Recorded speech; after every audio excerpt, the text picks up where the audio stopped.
Hey, Hall HO listeners, Nabus here, and if you loved our time travel last episode with Poster Posse founder Don Thompson back to San Diego Comic-Con 2014, then you are in for another treat for episode 86. We fast forward a bit from July 2014 to November 2014 when my co-host Alex Benedicto and I went to Poster Posse headquarters in Orange County, California to meet the one, the only, vector art god himself, Orlando Arocena. Also known as Mexifunk, he was in town for an art show in Los Angeles, and both he and Don had also recently met the director of Guardians of the Galaxy, James Gunn, a few days prior to our conversation. This was also pre-Hall H show, so the sound isn't the best. It was originally only going to be a written interview. Unfortunately, due to a bad hard drive, I lost the recording, or so I thought. 2 years ago, I happened to come across a copy of the recording on an external hard drive that I found after a move. I was ecstatic when I found it because, this conversation was such an epic one with one of my heroes. As a graphic designer, I know how hard working in vectors can be, and what high-level users of Adobe Illustrator can do in a mere 6 days, Orlando can do, of course, mixing in his signature pop deco style in just 6 hours. He was also the first artist I found online that we promoted on hallh.com when we launched in June of 2014. Today is Thursday, April 9th, 2020, which also happens to be Orlando's birthday. So this is a perfect time to share this lost interview with Orlando Arocena, vector artist, Poster Posse member, and just an all-around good and decent human being. Although this conversation is almost 6 years old, I think you'll enjoy how Orlando talks about growing up in New York, how anime like G-Force and Robotech had an influence on him, finding art, going to Pratt Institute, even his account of talking to Mark Hamill on the phone, working for Lloyd Kaufman at Troma, meeting James Gunn, how he joined Poster Posse, and more. Happy birthday, brother. Enjoy. All right, we're here with Orlando. Is it Arocena or Arocena? Arocena. There you go. All right, Arocena. Cool.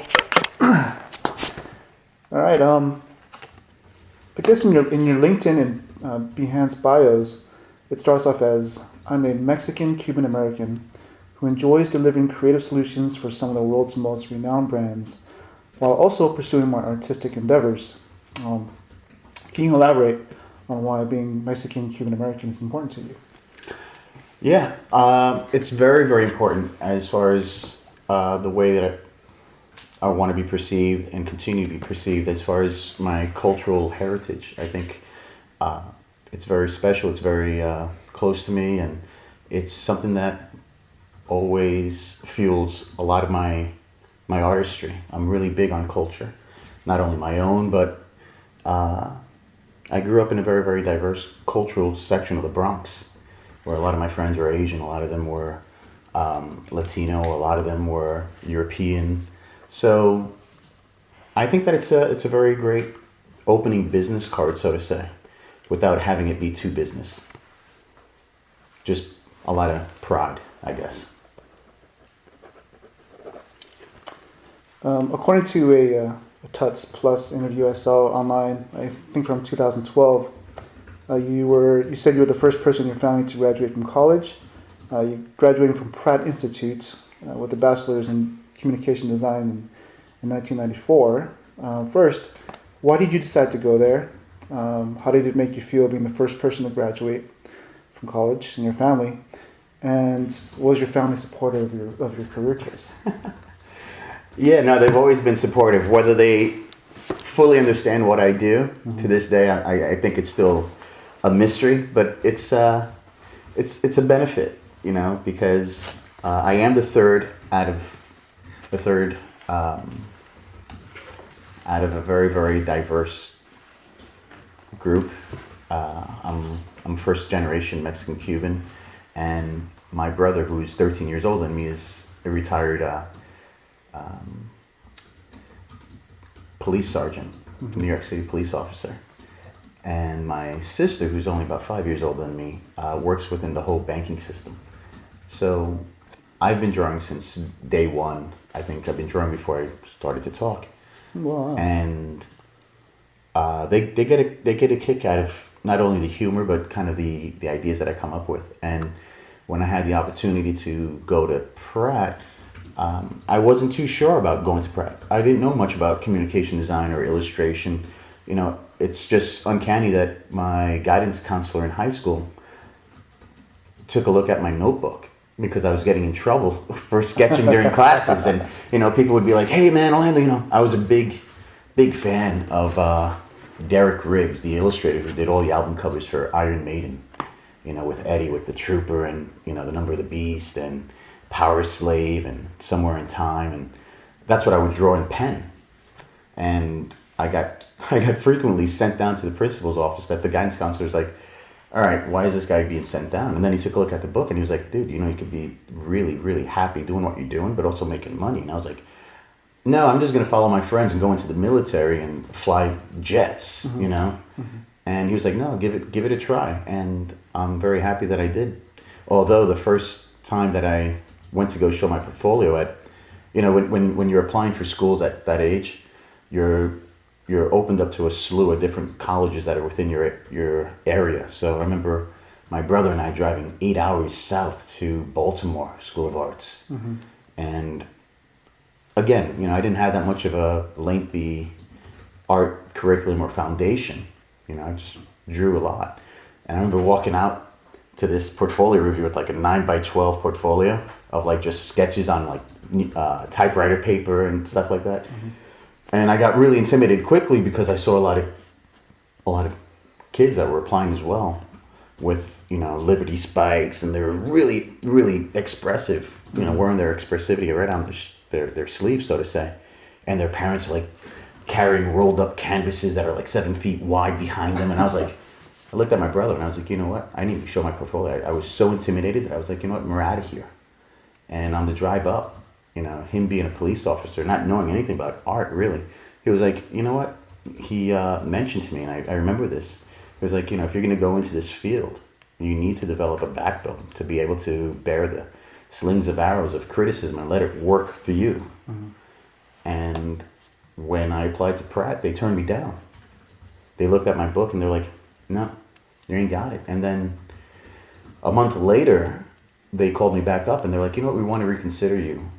But instead of you doing like another 10 pages, another 10 illustrations or art pieces, we're only going to give you one shot. You could only submit one piece. And what I submitted was a 9x12 scratch board of one of Miller's Wolverines. Oh. You know, it's really just a statuistic pose of him from the side with his arms just really emphasized and his claws are out. You know, he's got like a very, very dark chiaroscuro type of dramatic flair to it. And I didn't get to play with scratchboard all that often, but the thing that I really wanted to do is play with, and it was gutsy, you know, to play with a medium that I wasn't so keen on, but I wanted to at least show them that I'm willing to play outside of my comfort zone. And they took a look at it, and I remember the phone call. They didn't bother writing to me. They just called me up, and they're like, you know what?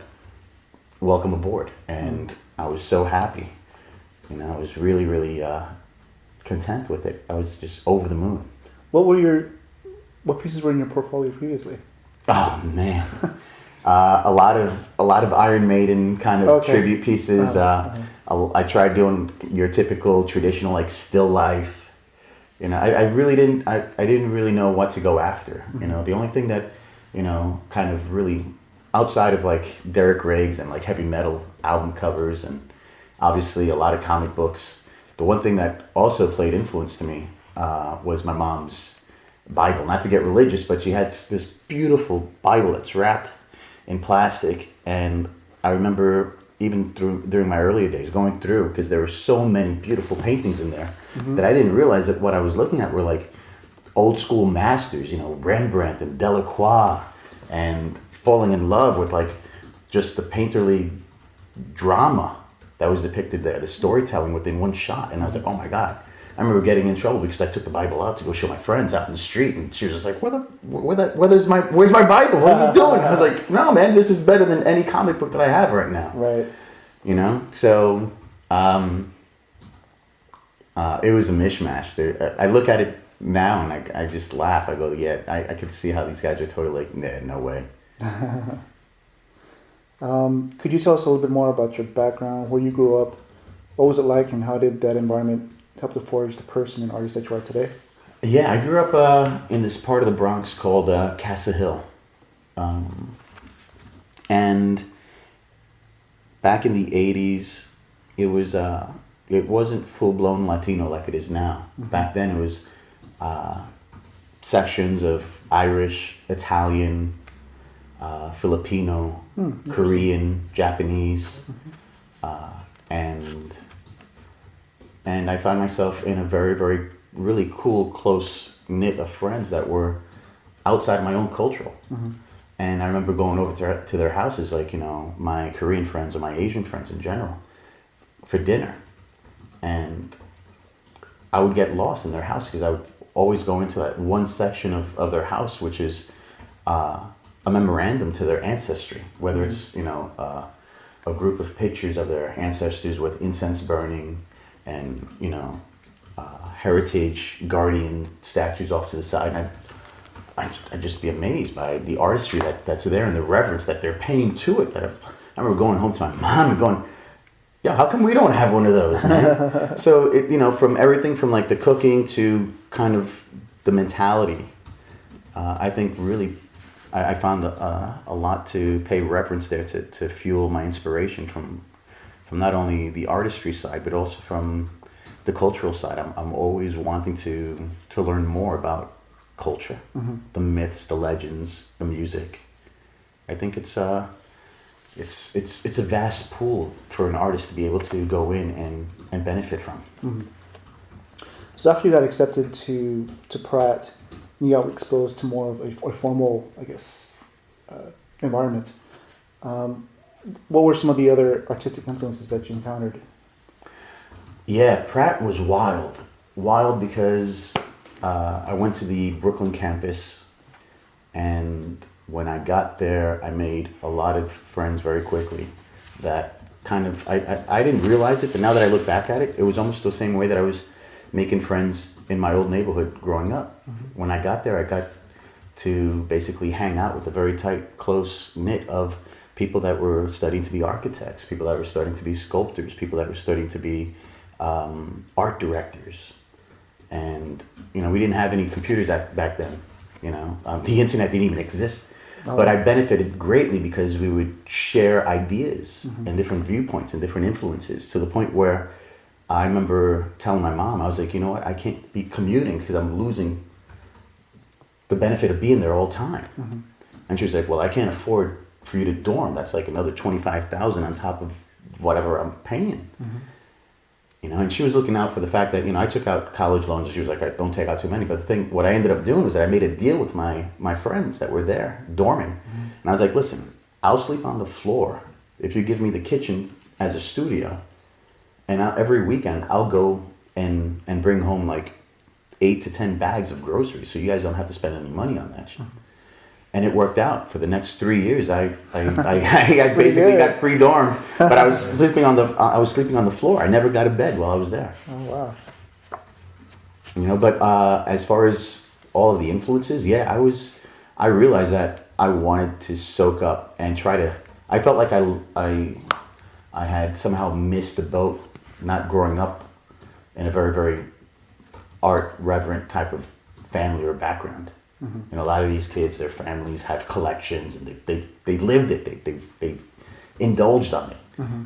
So when I was at Pratt, I was totally like in every studio. I would crash into other professors doing lectures, just just to gravitate and benefit from it. So I was totally sponging it all in. Yeah. Who knows? Maybe that's what sets you apart from other people. It's just that knowing drive to just soak it up like a sponge, you know. Because I guess you started off a little bit later than everybody else, so you just wanted to. Yeah. You know. I mean, I one of the benefits of growing up as a city kid in New York was that I got to get the green light from the family to be able to jump on the subway and go wherever I needed to go. I didn't have too many after school curriculums. I had a few, but not enough in comparison to like what I see with my nieces and nephews now, that they're in school until like 7 o'clock because they're like in this and that and that. Right. I would go in on the subway, and I remember being bombarded by the graffiti on the trains and the graffiti inside the trains and the graffiti outside the trains, and then at the same time looking at movie posters and the advertisements for certain brands, and the style and the messaging and the fonts. And then I think that also helped fuel kind of where I'm at now. Just taking it all in, whether I knew it or not, but I was really enjoying it and comparing the two, looking at different font treatments and how fonts evolved. And I think that a lot of it has to do with some of the graffiti and the writing that was there. Everything evolves. Right. And I think that's another play, whether people want to acknowledge it or not, through culture. You could call it street culture, you could call it something else, but I think everything still has some type of finite thread to a specific cultural root. Right, definitely. It's funny you touch on like you're stuck on a subway and you're forced to be exposed to all these different influences, like the graffiti and all the signs. Because I was even just out at the doctor's office the other day. I'm stringing up all these posters, and I'm like, man, that kerning's off. That's bothering me. Oh man, there's nothing worse than bad kerning.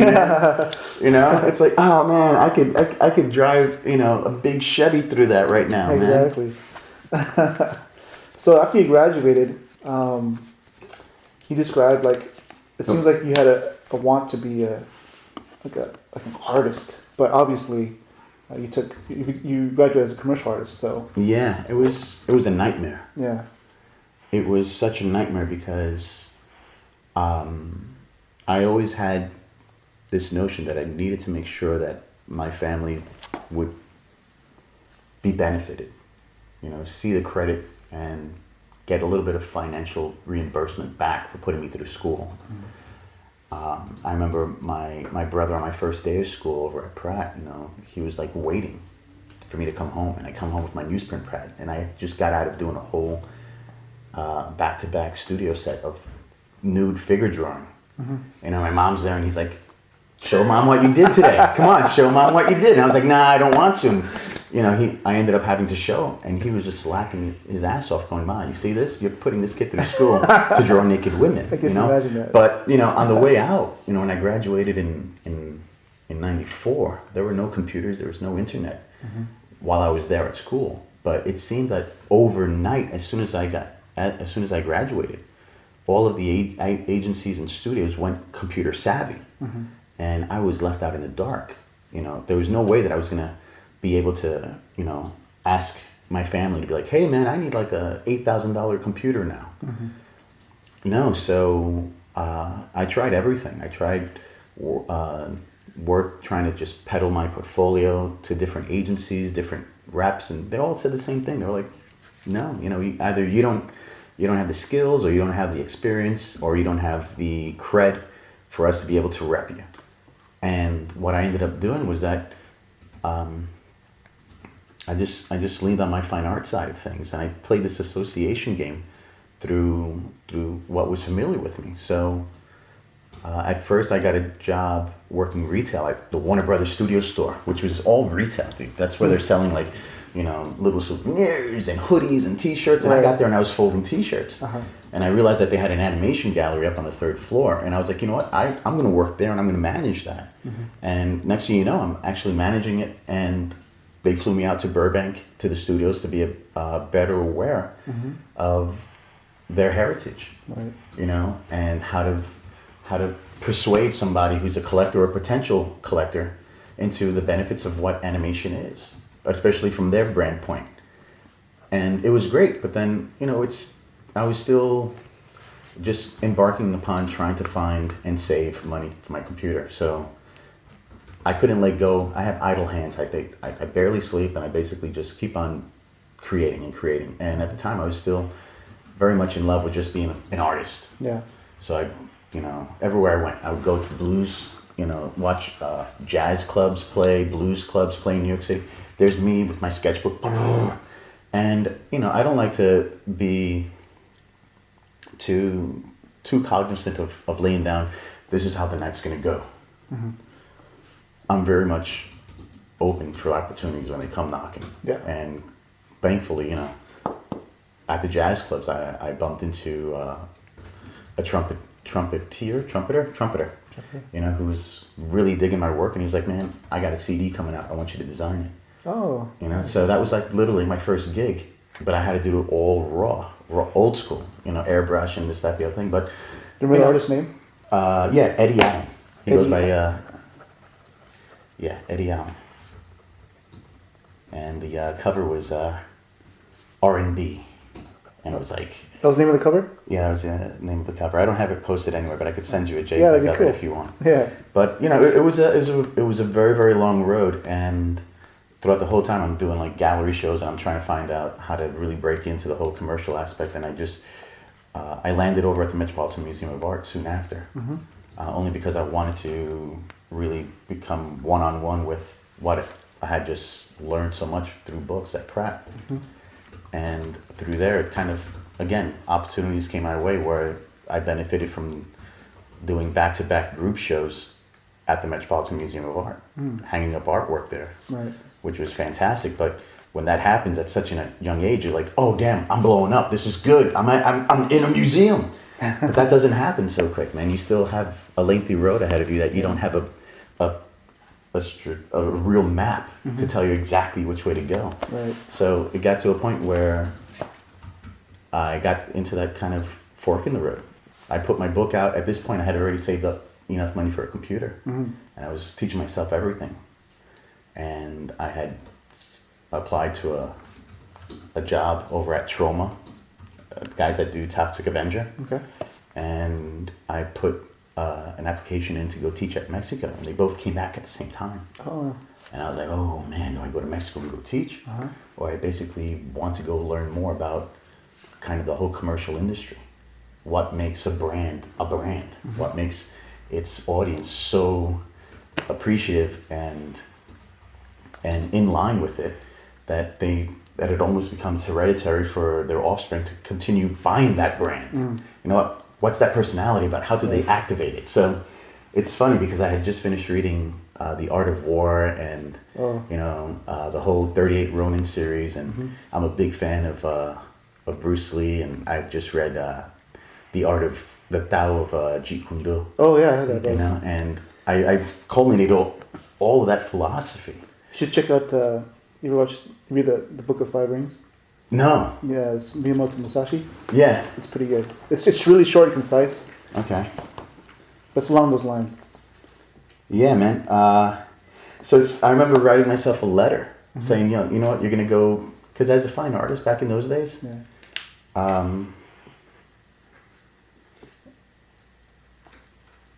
being an artist back in those days, there was a big faux pas, a big kind of like, you don't work for the man, you don't work for the commercial world, that's the devil. Mm-hmm. You know, I think that in certain areas it still exists now, but back then it was very segregated. And I told myself, you know what, I'm going to go there and do like Art of War. I'm going to infiltrate, I'm going to become one of them, I'm going to learn their language, their culture, mm-hmm. and learn as much as I can. But then I'm going to be patient. I'm going to do the 38 Ronin thing where, if it takes 5 years, if it takes 10 years, mm-hmm. for me to come back to my artistic endeavors, whatever it is. And then the whole Bruce Lee thing was just understanding that any opportunity or conflict that comes your way mm-hmm. is multi-dimensional. You can't predict how it's going to end mm-hmm. or how it's going to really start. You just have to be able to flow and deliver. No, definitely. The interesting thing about Musashi's book mm-hmm. is that he wrote it when he was close to his death. Oh wow! So he finished it right before he died, but it sort of tells his philosophy And it's basically centers around, you know how like the famous Western saying, the pen is mightier than the sword. Mm-hmm. But his philosophy was pen and sword in accord. So he was like one of those, he killed his first man at the age of 13 in a duel. So he was undefeated for the rest of his life. But at the same time, he also fostered his artistic side. He was a sculptor, he's a watercolor artist. So he's a pretty interesting guy. Okay. Yeah, I'm definitely going to pick it up now. Yeah. I guess you're talking about which way did you go, Mexico or? Oh man, I went Trauma. Okay. I went Trauma, and it was such a rock and roll job, man. They're located on the over in Hell's Kitchen, and I was a big fan of their films, and they hired me as an art director to come on board to work to help design and draw awareness for their Tromaville.com. It was early stages of .com, and the creative director there, who's a really good friend of mine, George Ernst. Guys like my brother. And he's the guy that looked over my portfolio, and at that point I had digital stuff now. I had Photoshop illustrations that I would do into like mock book covers, soft cover. So you've been using Photoshop illustrations since the beginning, since it came out? No, not that far back. Okay. I think as far back as like Photoshop 3. Okay, yeah, I learned on 4. So it was really cool. But that's where I was challenged for the first time to deliver something on a tight deadline, which was they wanted a vector illustration of Toxie, but they didn't want it to be too aggressive looking, too adult ridden. They wanted it to be somewhat childlike, almost like if it was done by Hanna-Barbera. But it had to be done in vector, and I had, to that day, I was like, you know what, I don't know vector, and my buddy's like, you better pick it up because we need it by the end of the day, and I would hate to basically let you go. Right. And that's kind of like, you hear these cutthroat stories of like the fast-paced commercial world. Yeah, that was my introduction to it, man. So I was like bugging out. I was like, holy cow, I never opened up vector, but I remember falling in love with it right away. And it's so unforgiving. It's not like Photoshop, not to take anything away from Photoshop. I play with Photoshop to this day, but it's not one of my major disciplines. I think what I appreciate from vector is that it's so unforgiving. Yeah. It's not easy. You can tell when something's off. Yeah, you can tell when something's off. It's almost like you got to nurture it, and what I'm all about is really working myself to take on challenges. And every time I do something in vector, it's always a new challenge. People are like, "Oh man, you make it seem easy," and it's like, well, the truth is that I've been playing with it for so long that I do feel comfortable with it. But the thing is that I personally try to push it for myself, challenge myself if I could get away by doing it in a different way, in a different standard. But yeah, no, it was Trauma, and then after Trauma, I went to work. I wanted to stay within the entertainment field, so I got hired as an assistant creative director over at one of Harvey Weinstein's independent offshoots. The guys that did Swing Blade. It was Gun for Hire / Shooting Gallery Interactive. And that was awesome because it was like a full blown out New York City like independent film studio, and I was there doing web, and I got to play with some motion. We were doing some animations, and once again, the light of the realistic side of commercial enters my life, and it's like after 6 months of awesome delivery and really cool jobs and projects, the company gets bought out, and they'll just like, I remember one day they just walked in, and they're like, all right, who's in charge of this team? And at that point, I was like, yeah, I'm right here. And they're like, come with me. And I remember it was early morning, having my bagel and my strawberry, quick milk, and I never got back to the table. They literally like sat me down in a room. They're like, this is it. We're killing your whole team. We're killing this division, that division. And it was 2 weeks before Thanksgiving, man. And I remember just like sitting outside waiting for my troop to get let out. And I was like, all right, you know what? Sorry, didn't know it was going to happen. And I took them all out for beer and a good night lifetime. Wow. But it's I generally played around with like staying close to the entertainment world. Whether it's sports, publications, whether it's kind of the independent movie thing. And I really, really enjoyed it because I grew up, you know, not with a nanny, but like with the TV and Right. VHS tapes of putting in, you know, Bruce Lee flicks or, you know, Saturday morning Kung Fu hour. You know what I mean? It's like, or just animation in general. So I really wanted to do that. And it wasn't until years later that I went more into the commercial side of branding and activation and promotions. And Interesting. bigger brands. Yeah. Wow. Well, obviously Adobe Illustrator is your favorite program to use. You must have been ecstatic when you were commissioned by Adobe to create the splash screen for Illustrator Creative Cloud 2014. I mean, can you describe how you felt when Adobe approached you with the project and how did it come about? Oh man, that was an incredible moment. And it really, I don't think it really would have happened unless a few months before that, they were doing the keynote in New York City at Lincoln Center, and they had invited me to participate as one of, I think, 38 or 40 artists. They wanted to celebrate the anniversary of Adobe Creative Cloud. And they had built a mural, a huge mural in the center of Lincoln Center. And they had asked more than a few artists, I think 38 to 40, if they wanted to play. And I was so honored that they asked me to play, and I was like, great, awesome. I was getting ready to do something like, oh, no. Every artist is getting a slab, like a particular shape that you have to design against. But anyway, I submitted that in, and that was like in June. And I actually went to the keynote, and I got to meet everybody that was on the team. And it was one of those pinch me, I must be dreaming moments, because when I showed up after the keynote, and I was peddling my 5x7s, and people were like, oh shit, you're that guy. We can't stop talking about you. And I was like, nah, get out of here. And like, no. They totally brought me in. You know, it was just like, welcome to the family. We need to do more. We need to play more. We love your work, and it's spellbinding. Like, we have cats that write up programs for Illustrator, and they look at your work, and they're just like, no, what? This isn't Illustrator. This guy's like doing something else. Right. But it was a great kind of like entry gate to being part of that family. That maybe a month later, I got the phone call, and I was home, and it was straight from the creative director, from the global creative director, and he was like, listen, you know, I was looking through your work, and we might want to license something that was existent, and, you know, can we talk about that? And I was like, what is it for? And they're like, oh, it's something regarding, you know, Illustrator. They didn't literally tell me. You know, so I was like, well, you know what, man, I was like, what's the time frame? They're like, oh, we need it like in 3 days. And I was like, okay, well, if you could tell me more about the project, I could definitely deliver something new, something fresh. You know, why take something that's already a whole bunch of eyes I've already seen? Yeah. And they're like, well, we don't want to challenge you. And I was like, no, man, let's play, let's collaborate. Yeah.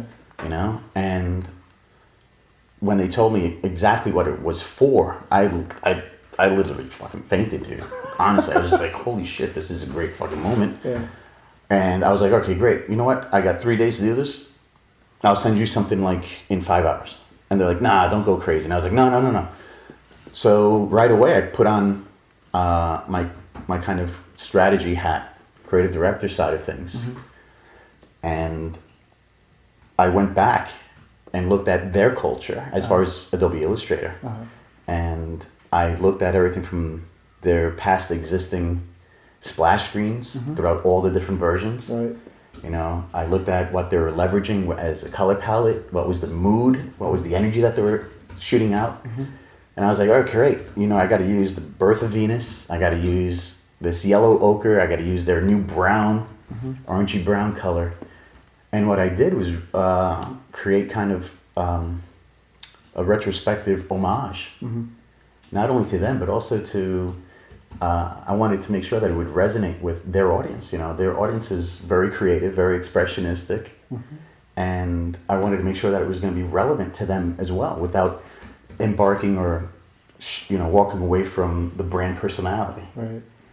So I put together a PowerPoint deck of everything that I just mentioned. I had screen caps of their past screens, their color palette, and then I told them, you know, the one idea statement, and I sent them the vector which at the time was this kind of very urban-esque, high energy, kind of pop deco graffiti girl with this creative girl with like tattoos on the back of her hands that were some of the blossoms from, I think, Illustrator 8, you know, and the kind of magenta flowers from 7 are off to the side, and she's pointing to her throat, and she has like a tattoo of the birth of Venus on her throat. So I send it through, and they're like bugging out. They're like, dude, what are you on, man? Yeah, it's awesome. It's on your Behance site. Yeah. But, you know, the wild thing was that they literally were like, you know what, we can't use the birth of Venus there. Yeah. Because this is a global initiative, and we don't want to have other people that might take, you know, might feel intimidated or negative about kind of the hints of the natural beauty and nudity that was kind of... It was too risque for them? It was too risque. And right on the spot, they were like, well, what do you think could fill that space? And I was like, you know what? We'll just throw in the pen tool, because it's the number one tool that you have to learn when you open up that program. And they were just like, okay, damn, you know, you beat us to the punchline. Yeah. They wanted to at least try to do it, and they were just fine. And it was just one of those moments in time for me that I was like, wow, you know, this is fantastic. Yeah, you know, not only for me, but for everybody that's going to open it up, that Yeah. might be encouraged to want to play up to that level. Exactly. You're learning Bezier curves in no time. Yeah, good luck with that. What other software and equipment do you typically use? When I first started out, when I got my computer, I Oh, do you remember the model of your first computer? yeah, it was a Power Computing 250 megahertz Mac clone. Oh, okay. You know, and I got that. It was a tower, and I remember I brought I forgot the actual model of the Epson printer that I had. You know, and I had a scanner as well, and I remember my Wacom tablet. It was a 9x12 Wacom tablet. They had it back then? Yeah, it was serial port though. Oh, okay. It was serial, and it was all like that kind of, everything matched because everything was like that kind of beige color, you know, and the tower had like an iOmega zip drive, and you know, but as far as the tools, I wanted to make sure that I would be able to play almost like in my traditional sense as fine art, playing with like a slew of different mixed media to basically conjure up a vision, you know, a narrative, an illustration, a painting. So I remember early on having programs outside of, you know, Adobe Illustrator, Photoshop. Illustrator at the time I didn't even bother opening because I was just in love with Photoshop and painting. Of course. Yeah. You know, but I would play with, what was it, Bryce 3D, Infinity, a few like Macromedia programs. And I was really early poser. Yeah. You know, and like using that to like mission match, you know, and do a lot of photo texturing in Photoshop after I would render a scene out. But I had so many. I mean, I remember getting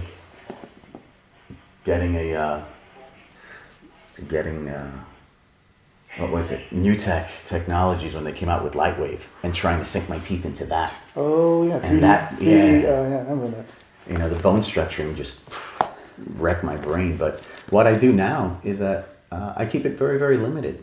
You know, it's like, you know, I have Painter on my machine. I have Photoshop. I have the whole creative suite right now, thanks to the whole cloud. But I don't generally play too much outside of that. I don't, you know, it's kind of just bringing everything down to a very concise set of tools that I feel totally confident with playing and continuing to explore it. So, I think I remember Adobe Max gave you a Surface. Yeah. How does that work? How's the interplay between that and the cloud? Your cloud. I haven't even used it yet. Oh really? I'll leave that out. No, I haven't even used it yet, man. Honestly, it's like I'm contemplating. I haven't even opened up the packaging. I've taken pictures of it, and you know, I've had friends totally like, dude, have you played with it yet? And I remember talking to somebody at Max, and they're like, dude, it's PC. And I'm like, well, you know, as much as I have an Android-based phone, and my tablet at home, you know, is Android-based. You know, it's a Samsung Galaxy, but the Surface Pro. I want to get into it. I really do. It's just that I think that the whole PC interface and that mannerism is not so easy for me and familiar as a Mac. Yeah, and the funny thing is that when I mentioned it to somebody, they were like, well, the cool thing is that you could just load it up to your cloud and then get back on your Mac. And I was like, that's awesome, because I played on PCs before, and what always happens is that it never saves to where I'm telling it to save. It goes into like this dark chasm of just PC world, and I'm like, I told it to save on this particular drive. Where is it? Where did it go? Right. So, I haven't played with it, but I've been playing around with Adobe's Ink and Slide, which is pretty cool. I think that they really did a fantastic job of really going into that world of the textural. Whether it's a piece of vine charcoal, whether it's an ink nib, whether it's a graphite tip, and really bringing in the sophistication of what was familiar to you, but now on a digital, element of it. And it's very scary. It's really, really scary how close they get to things like textures of the paper, and how when you draw something in like a charcoal or a paintbrush, how the integration of that, the physics, is so overwhelmingly convincing. Do you still do traditional like painting? Yeah. I try to. Yeah. My studio at home is rather small, and the thing is that when I do my traditional thing, I love to do it large. Oh. So right now I'm in the process of revamping my attic, so I could have like an abundance of space. Because right now, if you walk into my studio, outside of like, the number of books that I have lined up, the number of mail stacked up on the floor, I also have my first 17-inch wide large format Epson G clay printer in there. Oh yeah, well. Yeah, I see your pictures from that. And right now it's like what I'm trying to do is just focus more on having fun in vector, both from a commercial standpoint and an illustration standpoint, but also from a fine art standpoint. Trying to do group collaborative shows, or last year I had a solo over at the Lodge Gallery in the Lower East Side of Manhattan called Traversing the Vector, where the whole argument for me was to bring to the table, to the kind of fine art gallery establishment of New York City, vector, digital. What was the reception? The reception was it was well received. Yeah. The thing was that I knew that a lot of art critics were going to be showing up, and that we needed to make sure that we could do a little bit of education about what vector is. So the curators that were very, very savvy about how I would post up my work on Behance are like, that's what we're going to do. We're going to basically post up the actual final vector. And I was basically hand transferring my vectors in a kind of an old litho print style by hand onto wood. So a lot of people were like looking at this and going, wow, is that oil? Is that airbrush? How did he get it on the wood? But I also kind of like leveled the playing field, because I didn't want it to just be all these art critics, trying to gun me down or have me on their reticle.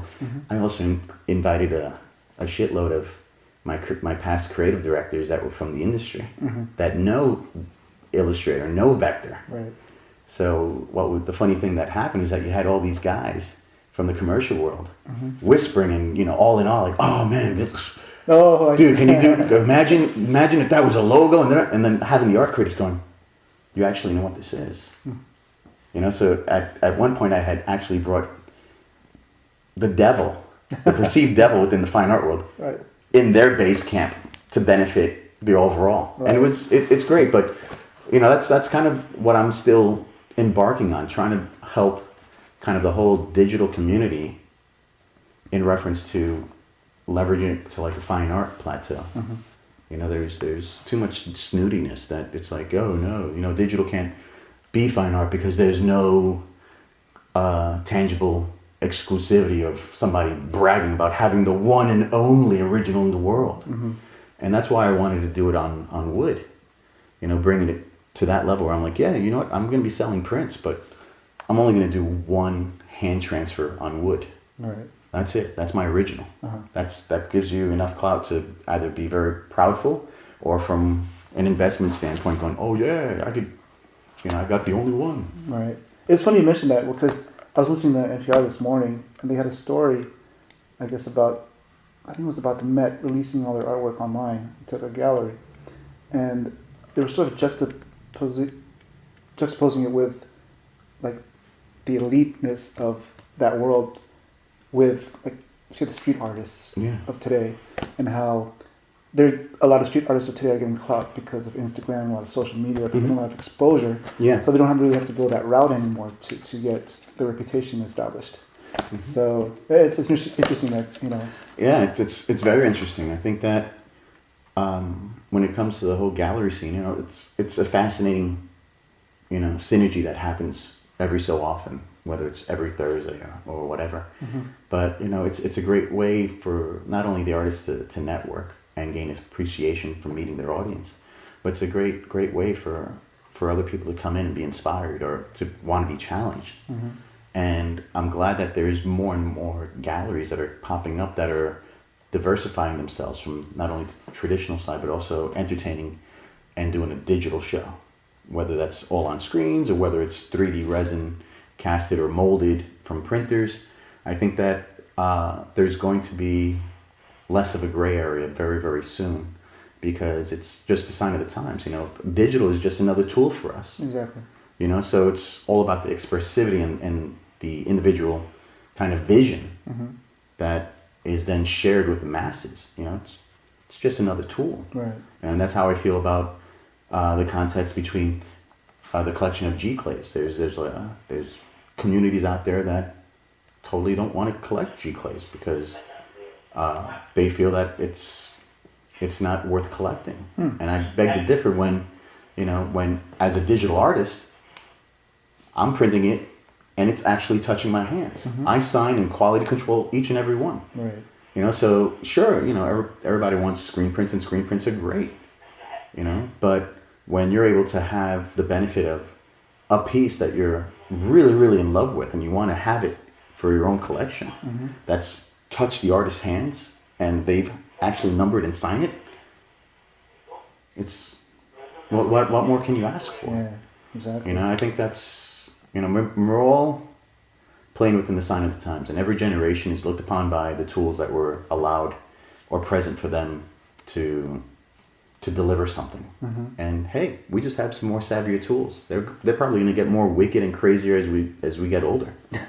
For sure. If I were to commission you to do a vector illustration of, say, I don't know, Godzilla, but not the 1998 version, as a herald of Galactus, could you please describe your creative process and how long would it take to finish? Oh man, that would be awesome. I think after you leave here, I'm gonna get started on it. Honestly, because I'm a big Godzilla freak, and I was just thinking about. I saw some of your pieces. Yeah, it's like I did it. It was one of the first tributes that I did with the Poster Posse, right? In line with Legendary Films, and at the same time, I was doing kind of this show with Bottleneck Gallery called Lights Out. It was their glow-in-the-dark show. Oh, nice. And I was like, all right, I'm going to do a more modern version of Godzilla for the Posse tribute, but I'm going to go back to what I remember of having a lot of heart for Godzilla. And I'm going to hit up kind of the late 60s version of him. And I'm going to treat it in my typical pop deco style. And yeah, man, I think that what I want to do now is do a whole series of Galactics and Rodan, Mothra, and what's his name? Jaguar. Oh, yeah, man. People are like, oh, that's Ultraman. I'm like, no, dude. I'm actually thinking of doing a mashup of Jaguar and a really street version of a Jaguar and Ultron. Like twisting the whole kind of name theory. Yeah. like, you know, bringing kind of That'd be the interesting. Western version of, hey, that word kind of Ultron, but going, you know, Ultra Jaguar, you know. But yeah, I think it all depends, man. You know what? I really am really just jazzed up upon a vision, you know. Like, you got me going crazy right now with this.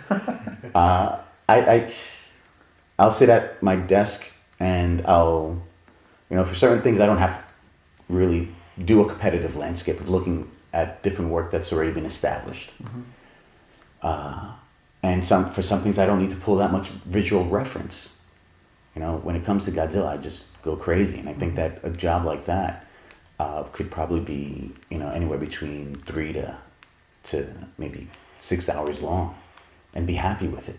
Wow, really? Yeah, because it's just going straight into the computer. You know, it's one of the things that I think helps benefit anything that comes in as a request from an agency or from, you know, anybody that wants to team up. Yeah.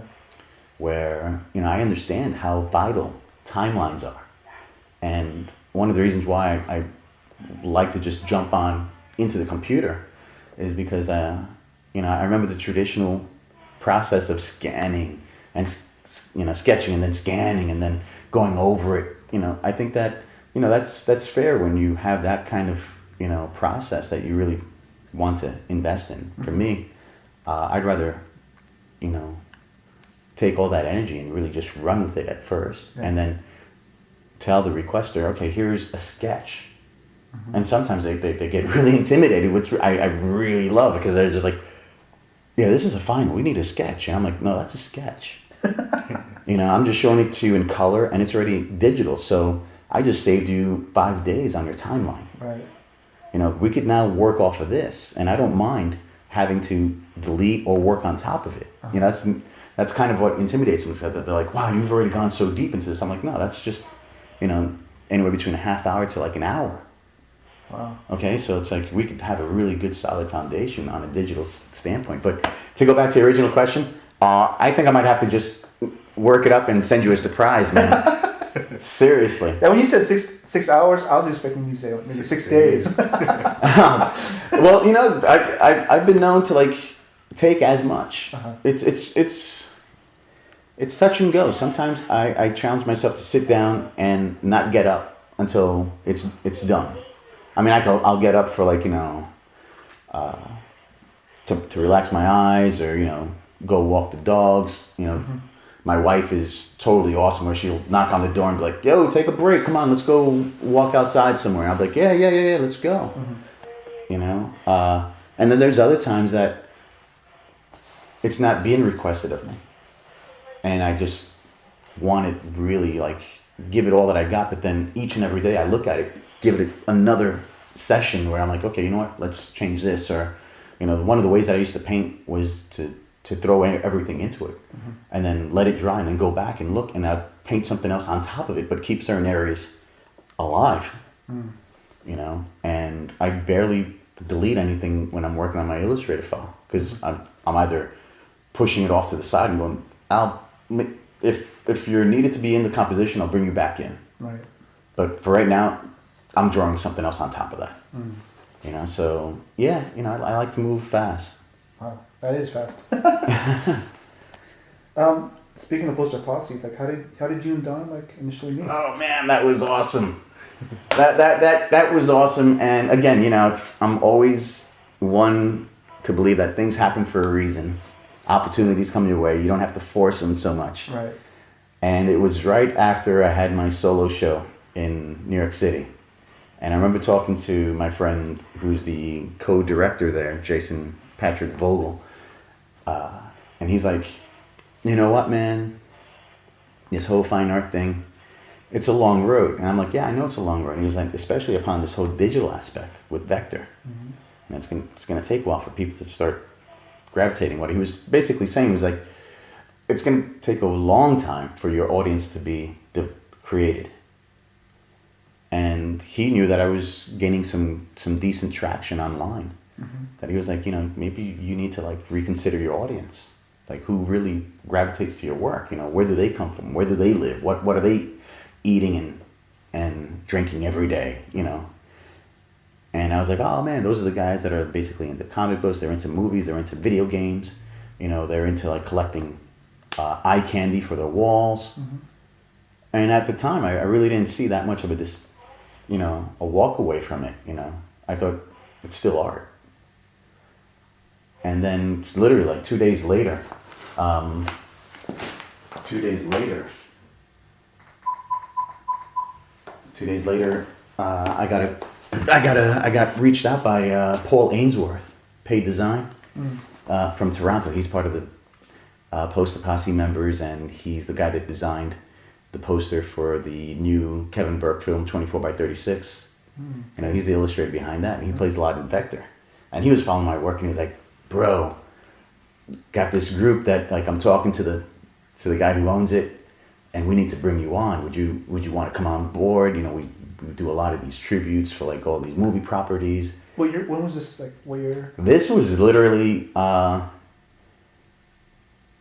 end of August last year. Okay. Just last year. Uh-huh.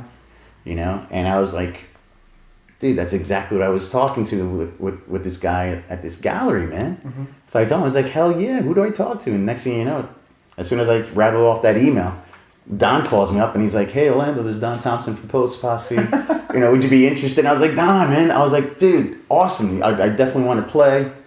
You know, what's your culture all about?" And he was totally, you know, open about everything. Mm-hmm. And I was like, "Dude, you know what? It sounds perfect.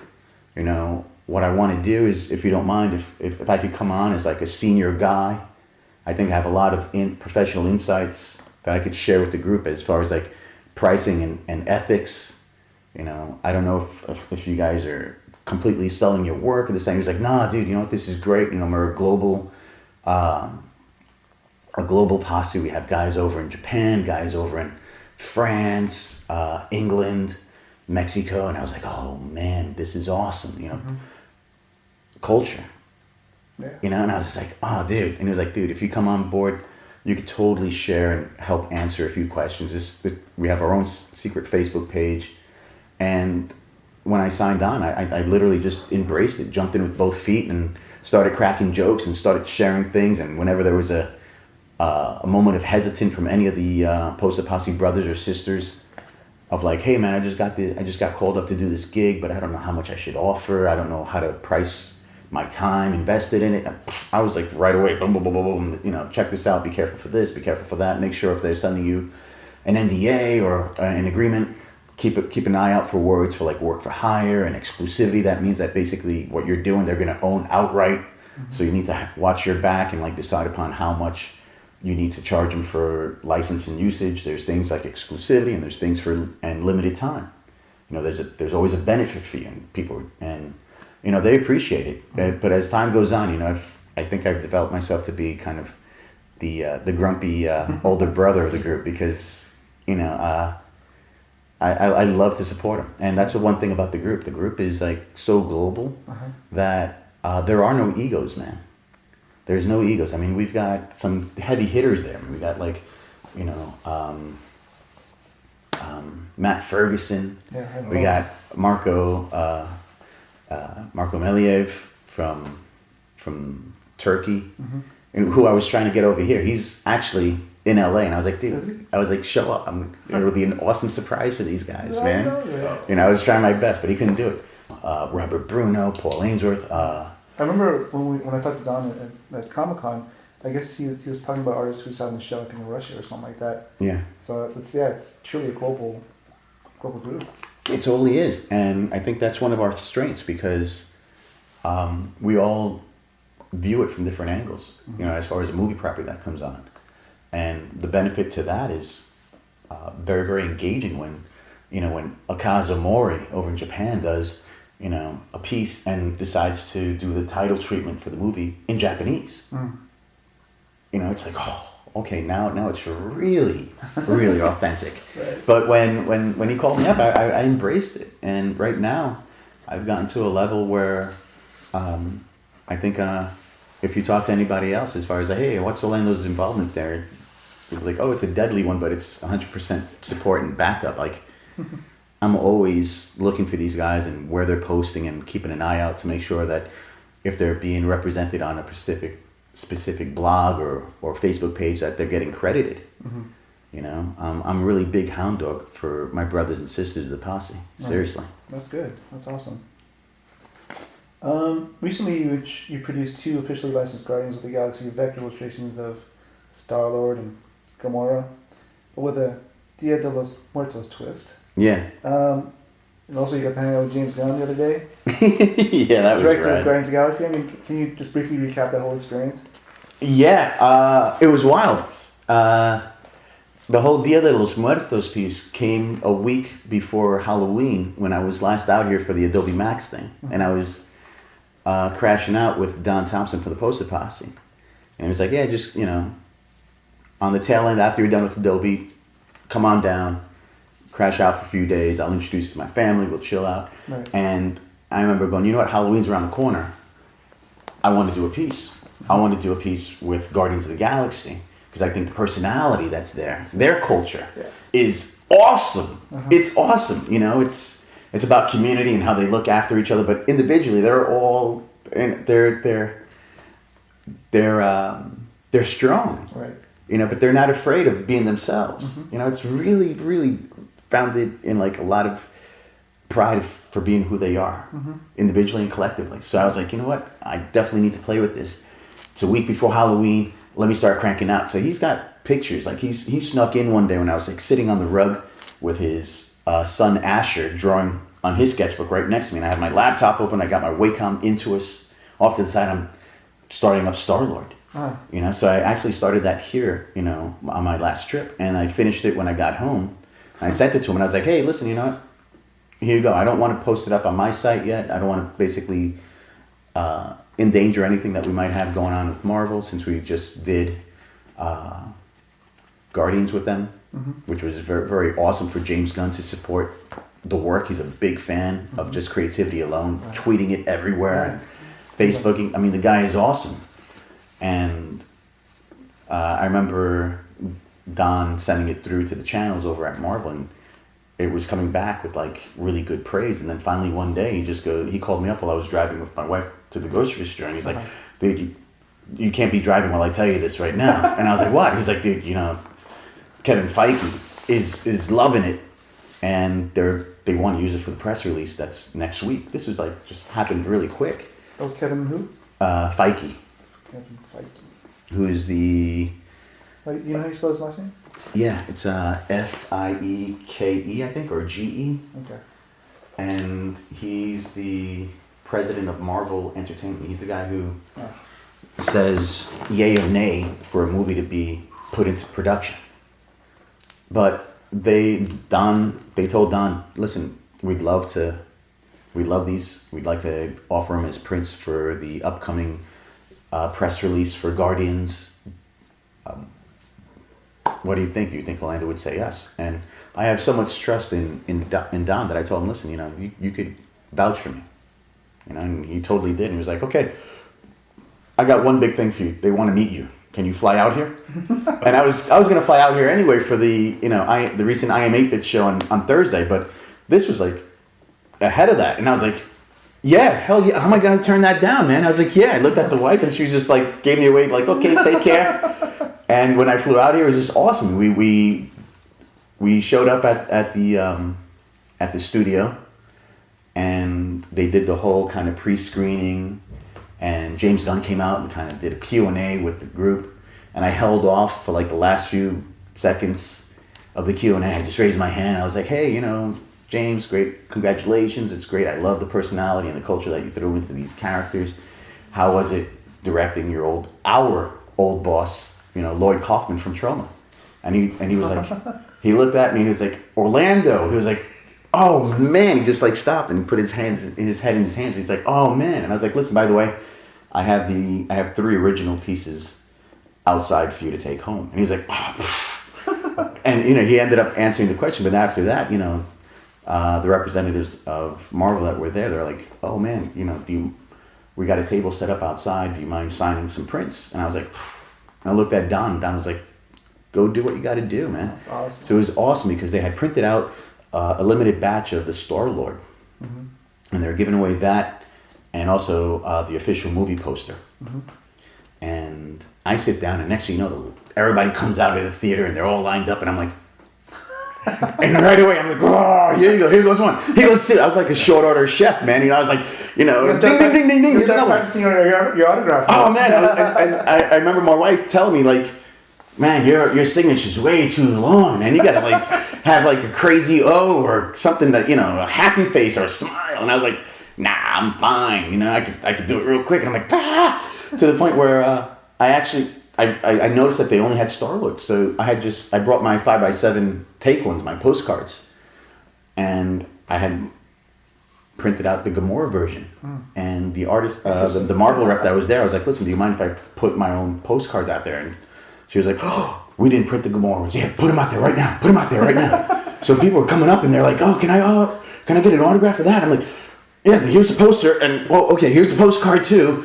And, you know, they're taking selfies with me and I'm like bugging out. I love that. You know, I love meeting up with people that are as big as a fan, right, you know, for a property than myself, you know. And the next thing you know, after that, you know, they whisked off James Gunn to do a whole bunch of different interviews. I think they had like, you know, 5 to 10 minute interviews with a lot of the magazines there were people from Italy there, man, you know, Europe, and they whisked him off, and next thing you know, I guess they whisked him off to one of the offices upstairs, conference rooms, and we were done signing. You know, I was like, oh wow, that was wild. And I guess he called up the representative that was chaperoning Don and I, and he was like, listen, is Orlando still there? All right, bring him upstairs, man. I'm taking a break. I want to meet. I want to talk to him. So we finally make it into the room, and he's there with his personnel, his assistant, and he's just chilling back in the room. And I walk in with like these wooden 1-of-1 hand transfers of the Star-Lord and the Gamora, but I also did a piece that I haven't put up on my Behance. It was my kind of cart before the horse for Galaxies 2, where it's just, you know, a very, very pop deco style of Thanos' face. Yeah. These just worldly piercing eyes with stars in them. And you know how he has like that kind of gold brim to his helmet? Yeah. I had threw in the Alyssa Milano right in the center of it. You know? And I had put the word Guardians in such a way that I arched it so that it would be Thanos' big, huge, broady chin that he has. Yeah. So it fit right in. That's awesome. So he opens up the presents and he's like, we're taking a picture of this. And I was like, yeah, whatever you want. You know, but he was really appreciative. I introduced him to Don, and as soon as he found out that Don was the guy responsible for the Poster Posse, he was just literally like, oh my God, thank you. And Don's like, you know, hey, thank you. And he's like, no, seriously, thank you. Like, I love you guys. Right. You know, it's really refreshing when you meet somebody or catch up with them, you know, and they turn out to not be so taken by how they're perceived outside of just a group of friends. You know, this guy's got the most overnight success brand property movie out there globally that he could have that totally change his perception of who he is, but he doesn't. He stays true, man, and that's key, man. You know, when you're doing what you love and people tend to gather in the masses to give you support, you know, that could change your mentality very quickly, man, for the bad, man. Yeah. But no, we took pictures, and you know, it was awesome because as soon as we left, we talked to a few other people over at Marvel about other things that might be coming up on the radar for us to play with. Can't tell you anything more than that, but I'm sure that I won't even ask about it. You've already seen the calendar of what they have to offer. But what was really, really endearing is the fact that, you know, it was like 45 minutes later. And next thing you know, my phone's going off and Don's phone's going up, and there's James Gunn tweeting that he just met me and Don, and I was like, you can't beat that, man. That's awesome. That's so cool. You know. Earlier I asked you about your influences when you were first starting out. Yeah. How about now? I mean, what are your... Now it hasn't really changed much. Yeah. No, you know, I think through the use of having the internet now, there's more of a vast opportunity for me to really look at more different influences, whether it's still within the culture line. I think, the culture thing will never, ever leave my consideration, because there's so much there that is a part of me. Right. Whether it's color theory, whether it's storytelling, composition, it's always there. What I find myself being gravitated towards to now are a mixture of tech and contemporary artists that are out there. Contemporary artists that are mixing it up in their own unique style to make things different. Anybody in particular? Oh wow. Nah, not that I could share with you right now. You call me good. I'm just like, who? No, I can't think of any right now, but I think that the benefits with just what's influential out there is seeing the popularity of this whole poster cult movement from a creative standpoint, and relating it back to other movements that didn't rely on like having to go to bed with or selling their souls with big top galleries, the whole blue chip galleries or something. It's like you look back just a few years back and you had street art that came out of nowhere. I mean, it was always existent, and next thing you know, you got street art in museums, you got street art in big top galleries, and they're going for like, tens of thousands of dollars. Well, that was all because of the culture that was integrated into it. It took some time for it to blow up, but once it did, everybody else turned their heads. Oh yeah, no, this is what we got to jump on. Right. I see the same thing happening right now with kind of the love and passion for the silver screen. There's many artists that have come and worked within the whole movie property platform, and there's a lot of artists that are now paying reverence to that in their own styles, in their own ways, but they always have a way to harken back to some of the more established artists that basically didn't know that they were going to break through that. They were just delivering because they were asked to deliver something on. And now I see, with the growth of a lot of different galleries, you got, Gallery 1988, you got I Am 8-Bit, Hero Complex, Spoke. I mean, you got all these guys. These pop-up galleries. Yeah, all these pop-up galleries that, it's different. I think over on the East Coast, we don't have too many. I think the only one that we have is Bottleneck. And I wish there were more. But over here on the West Coast, it seems like you guys are really embracing it. And I don't know whether it's because obviously you have more movie studios here than over on the East Coast. But you guys are really embracing it to the point that, I'm having conversations with my wife like, oh, we need to sell the house in Connecticut and like move out here, man, because there's a lot of love out here. And what does she say? Well, the thing is that, she's part Thai and part American Dutch. So she's like, listen, as long as there's Asian food for me to dine on and Mexican food for you, we're good, because not to say it's anything negative about Connecticut, but there's not that much of a diverse culture there. I was going to ask you about that, how you ended up in Connecticut. Oh man, I've always been an East Coaster. I've lived over in Europe right after school, but I always came back to the East Coast, and what I wanted to do was, 9/11 really screwed me up big time.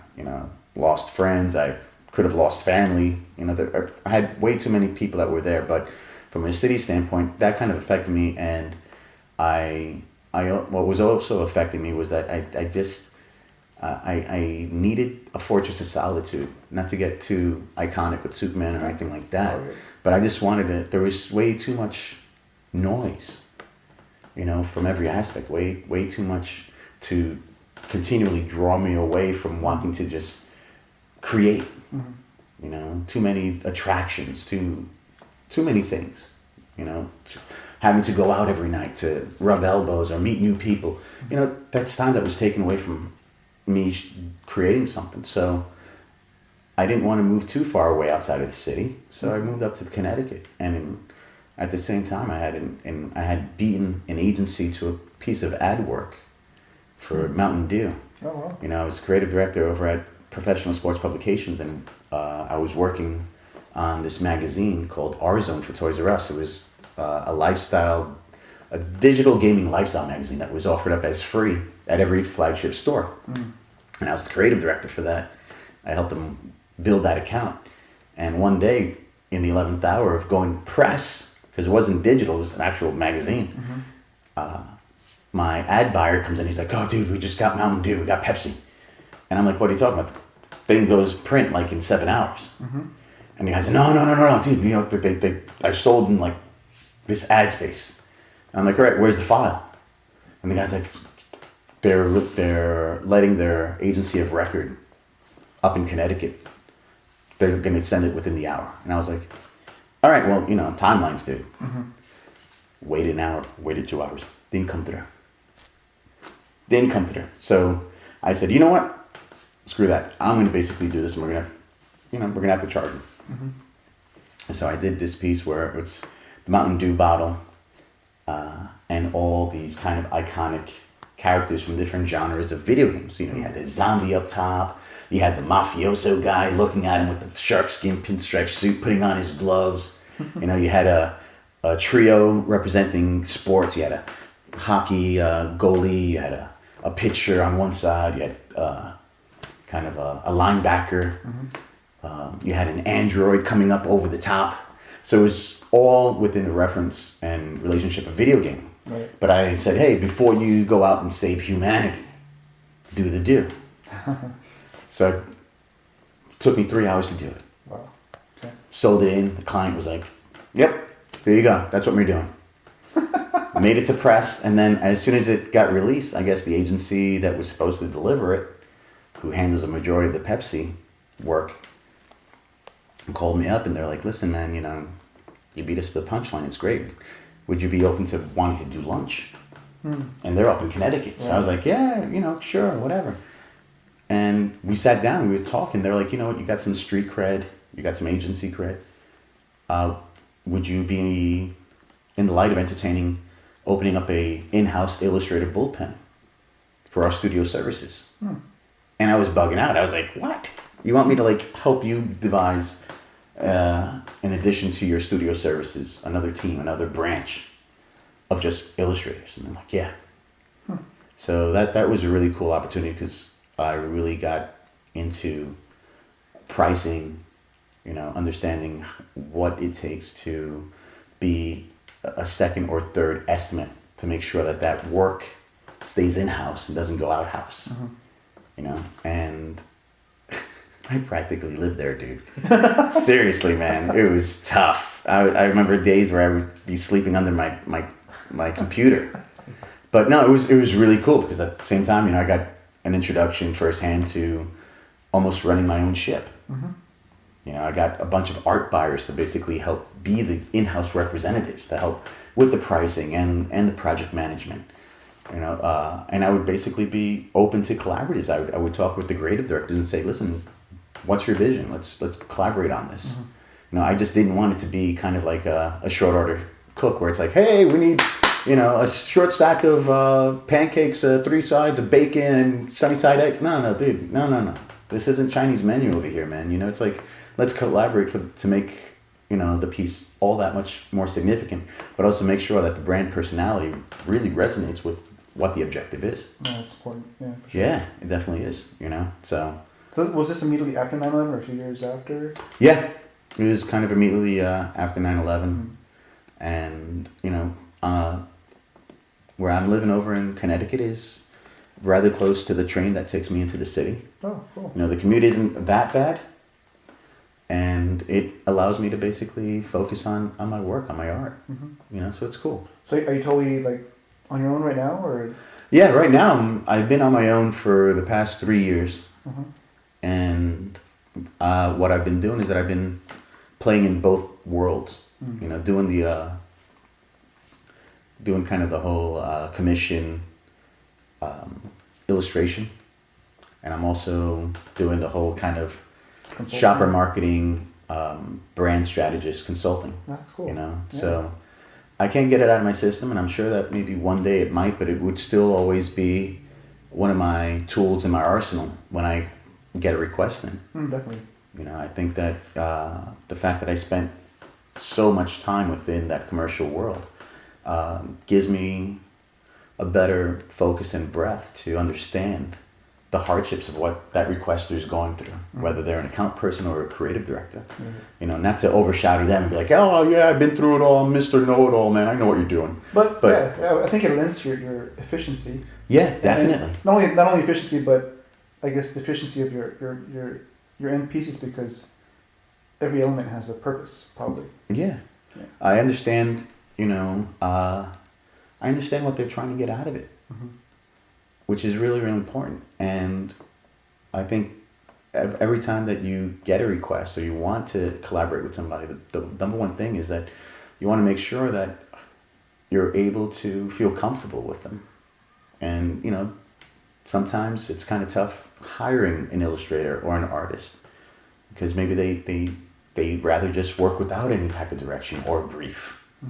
But the thing is that, you know, we're not in the business of making pretty pictures when you're providing a creative service for a brand. There's an agenda. It's got to be smart. There has to be a visual idea. There's got to be, you know, a tether to whether it's going to be a promotional activation or an online piece or whether it's total experiential. You know, there's got to be an idea that formulates back to the voice and the personality of the brand and the group. And sometimes a lot of artists struggle with that, and they're like, I can't deal with like these brands, man, because they just they micromanage too much. And it's like, well, you got to understand that you're providing a service. It's no different than you know, adding air to a few tires and changing oil for a car.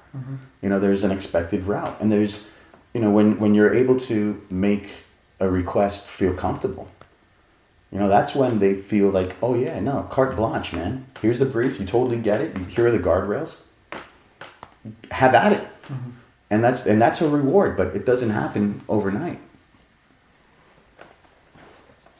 Sure. I remember reading a Facebook comment that you had posted concerning live drawing demos. I know artists such as Artgerm, they seem to like doing it. You, however, have a different take on it. Can you sort of elaborate? Yeah, you know, it's not that I don't want to share what my process is. You know, I'm getting my rig set up to capture video, and you know, I've been slowly getting there with like animated GIFs, you know. But you know, I understand that right now in this generation, everything is kind of like, you know, show and tell.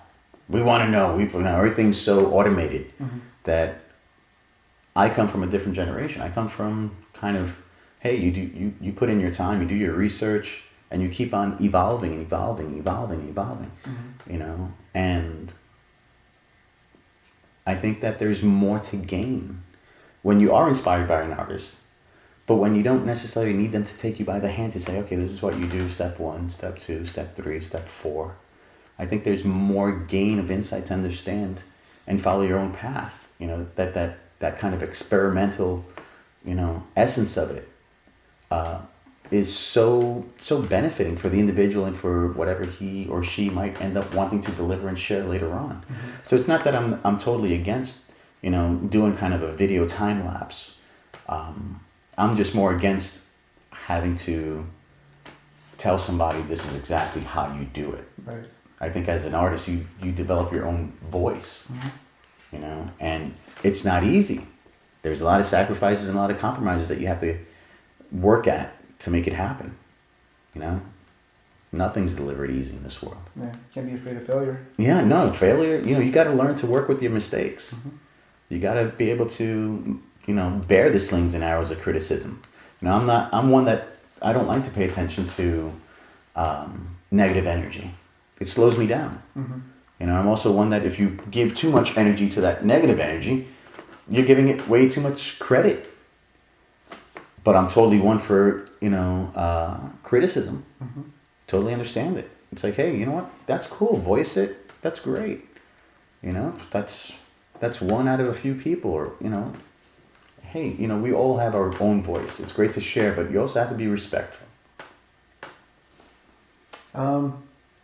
What was your favorite cartoon that you watched when you were a kid? G-Force. G-Force? Okay. Yeah. I was going to say... G-Force. G-Force. Jason the Wheeled Warriors. Yeah, that was a good one. What else? I know that you mentioned you like Robotech. Yeah. Oh my God. That's another one. Macross over here in the States, Robotech. Yeah. It was stuff that would piss my brother off because I'd wake up at like 5 o'clock in the morning to watch it because that was a slot before all of the American cartoons would come on. But, you know, I had a great affinity with the Batman Dark Knight series by Warner Brothers. Yeah, that was incredible. You know, that whole deco slant on it was magnificent in the way that they simplified the characters, you know, the character shapes. It was perfect. And the voice acting. Yeah, man, you had Luke. You had Mark Hamill as the Joker, man. Yeah. And I remember being the gallery manager over at WB where, you know, he'd call me up and be like, "Hey, it's the Joker. What's going on?" And I'd bug out. I'd be like, "Oh, dude." And I'd sit there and there are people, you know, in space. And I'm like, "Fucking, it's the Joker, man. It's Luke Skywalker at the same time." You know, it was bug out. But yeah, you know, the thing is that. In school, that's where I really got introduced to actual manga, and one of the major influences for me was Matsumoto Shiro with his Appleseed and his Ghost in the Shell and his Mario Black Magic, you know, almost like female Terminator series. Mm-hmm. Oh man, that I remember opening up the first issue of Appleseed with Dunan and Barrios, and I was just like, holy shit. I was like, this is insane. And it was soon after I had watched Katsuhiro Otomo's Akira up on the big screen. And I was like, you know, all my friends were all like, "Oh, dude, look at this." And I'm like, yeah, look at this. We don't have it like this in America. Yeah. And it was a great way of like, oh my God, you know, this is why I wake up at 5 o'clock in the morning to watch G-Force. Mm-hmm. You know, there's a lot to learn. And it's always, you know, evolving. Right. You know, now it's like video games. I don't play that many video games just because I get too involved with them. I get way too involved with them. Which games did you play? Oh man, I was big on like anything that was sci-fi and everything that was kind of spec ops. You know, like those are and oh my God, and Halo 6 and all that stuff. Yeah, you know, Halo 6, SOCOM. I mean, we had a whole team that we would just obliterate, you know, communities with. But I think what I was always attracted to were flight simulators. Oh. You know, anything to deal with flight. I mean, honestly, if I didn't go into Pratt, I was going to be flying jets. Wow. You know, I just wanted to go really, really fast. And at the time, you know, I didn't have too much of a philosophical Buddhist spirit in me. I was like, yeah, I'm going to fly fast and drop bombs, you know. Now I'm still driving fast, but I'm just dropping vector bombs, right. You know. That's a good way to put it. So, if you could go back in time and tell your 13-year-old self one thing, what would it be? Never stop learning. Never stop learning? Yeah. That's a good one.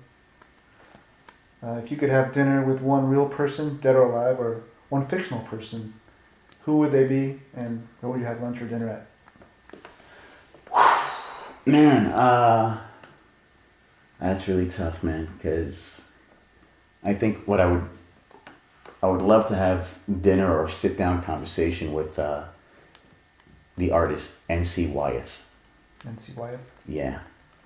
N.C. Wyeth is the granddaddy of kind of American storybook illustrations, turn of the century. Total American impressionist painting. He has a school down in a museum down in Brandywine, Philadelphia, Pennsylvania. But I really gravitated towards his work when I was in school because it was both fine art and illustration. This guy was totally inspired by the light usage of like Rembrandt, and he would just paint thick and thin, whatever. I mean, hefty dry brush or a very thin wash. But I would have a conversation with him, and then I'd tell him, listen, man, we got to fly out to Thailand because I know that there's this really cool floating barge restaurant over on the River Kwai that serves the most insane double dip battered spicy catfish with like a salad of, you know, som tom. It would be killer. Wow, that sounds awesome. Yeah. When you're working, what kind of music is on your playlist? Dude. Anything and everything except for country. Oh yeah. Yeah, you know, it's not even like old school country, like. No, not well. You know, I can get with Johnny Cash. I don't consider that like yeah, cowboy spurs and all that, man. Yeah. You know, but what I'm on the hunt for right now is like a speed metal mariachi drum and bass group. Oh, interesting. Oh, wow. You know, I think that would be with a little bit of like maybe their front man has like a dark Swedish metal painted face and just some. I love all of those genres, man. I love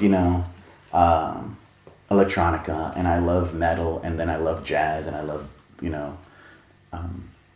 it's tough. Mm-hmm. You know, it's really really tough to the point where I don't even retain the names of the bands. I just go, oh yeah, no, that's the track. I like that track, and let's match it up here. I'm like the same way. Like people ask me, I don't know song. Who sings that? I'm like, I don't know. Yeah, you know, my wife on the other hand, she's like the walking Britannica. She's like, oh, that's so and so, and this is so and so, and but anything and everything. I think there's much. It's a soundtrack, man. Yeah.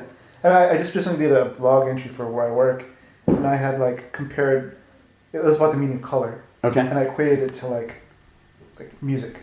Yeah. And sound. So that's a good way to do it. So like if you, I put a link to like a Star Wars theme song, and like what kind of feeling does that give you? And it's like the same way of how colors give feeling, but visually. Yeah. Yeah. So.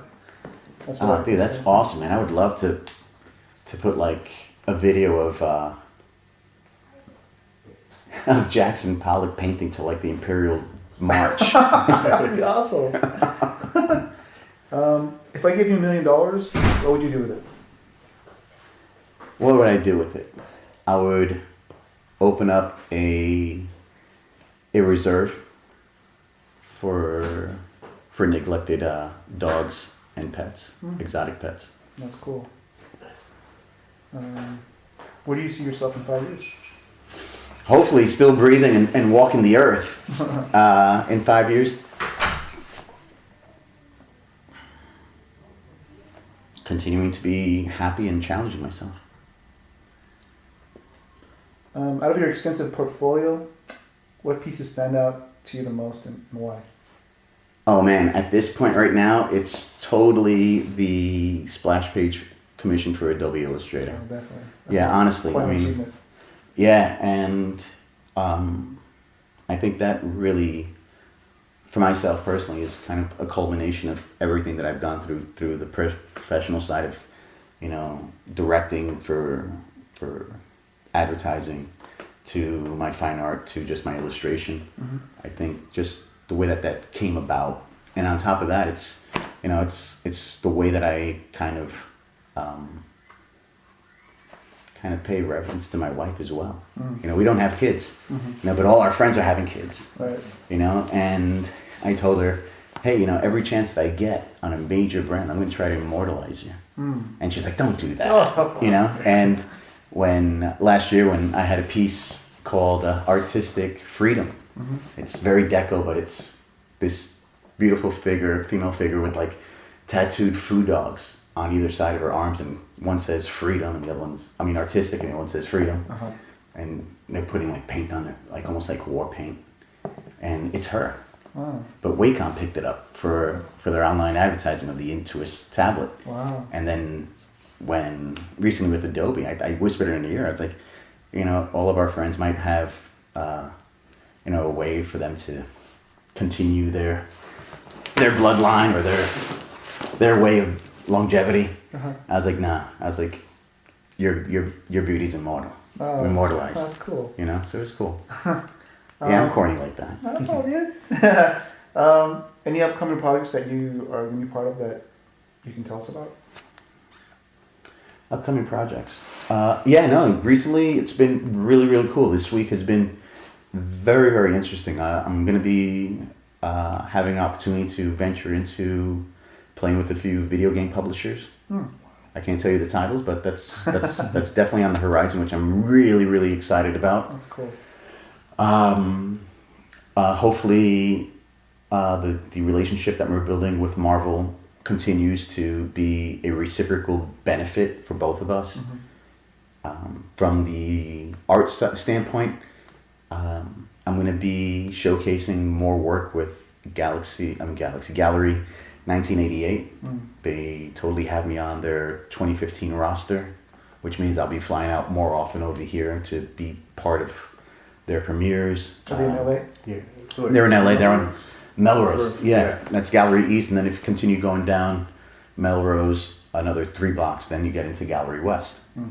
But I Am 8-Bit is another awesome gallery, plus John Gibson and Amanda, who are the creative directors there.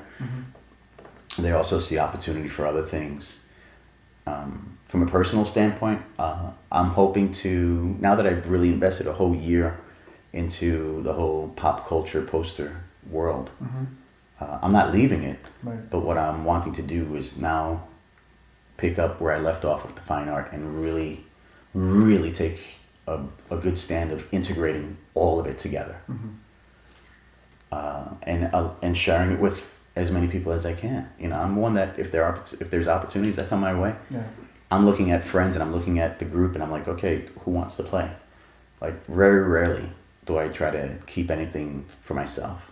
If it's a specific request and like we only want you, then that's I got to deliver on that. But if it's another request where it's like we're open for other names, man, I bring in the whole truckload of family and friends, man. That's awesome. What's the best way to keep track? Keeping track with me? Yeah, keeping track.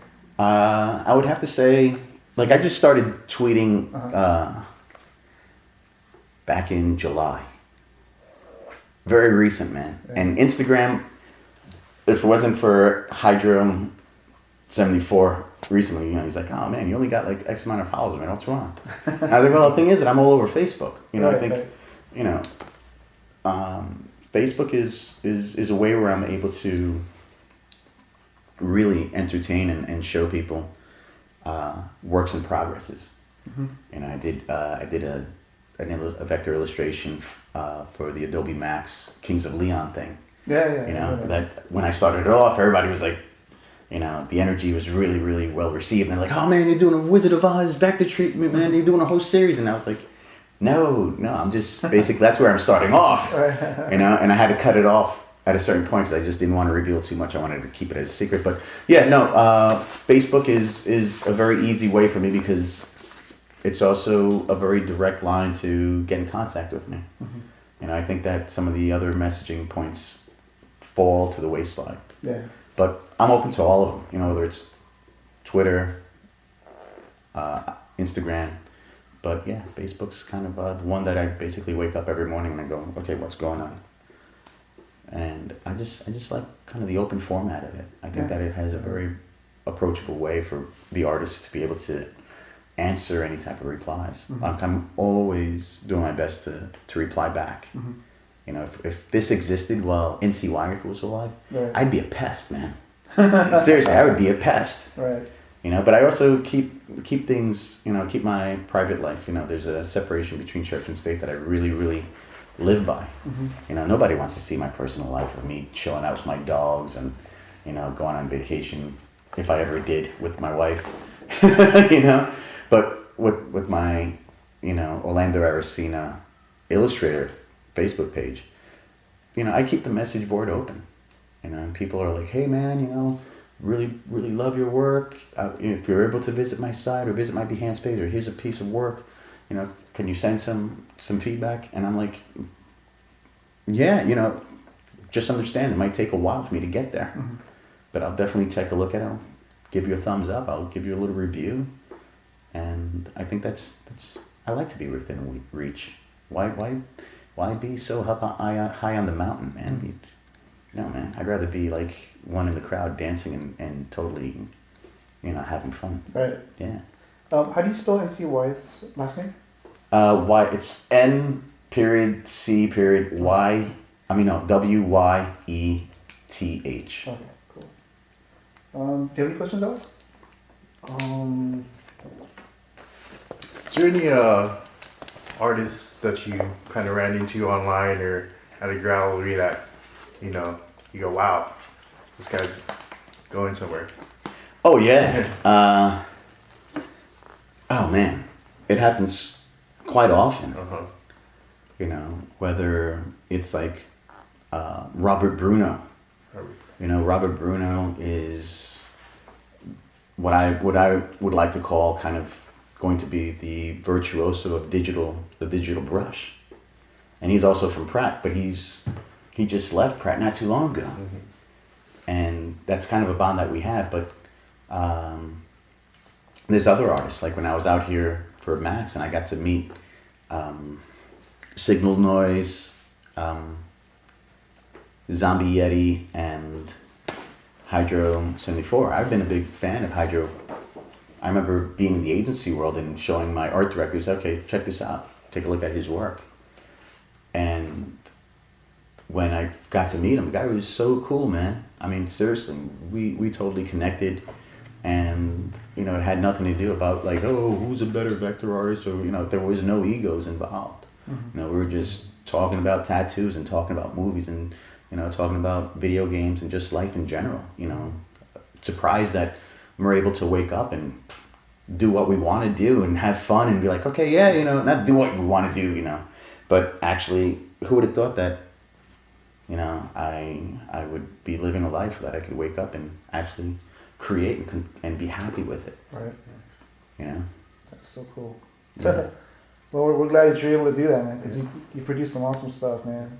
Hey, I appreciate it. You know, I just, like I said, you know, I don't think that many of us would have that much credit if it wasn't for Whole H and people and blogs like yourselves that help draw awareness of the creativity or the mindset or the personality. You know, I just hope that there's more artists that, you know, actually pay their dues and give you guys the thanks that you guys deserve. You know, honestly, without you guys getting that visibility, it's a lot tougher. I appreciate it. You know, yeah, I got a few surprises for you guys coming up for Thanksgiving. That's all I'll say. Nice. Wow, I hope you enjoyed that 2014 conversation with Orlando Arocena. He's easily one of the most talented people I've had the pleasure of meeting since we launched hallh.com. I hope to have him on the show once this coronavirus pandemic settles, since he's now living in Colombia, so that'd be an interesting conversation to have. Please make sure to check out his work and also the work of the other Poster Posse members. If you enjoyed this episode and also our other episodes where we showcase indie pop culture creators, please support us by giving us 5 stars and writing a review on Apple Podcasts. We would greatly appreciate it. Episode 87 will feature my conversation with the writer and creator of the comic book The Unearthians, Omar Mora. Peace, cheers, and don't forget to support indie creators.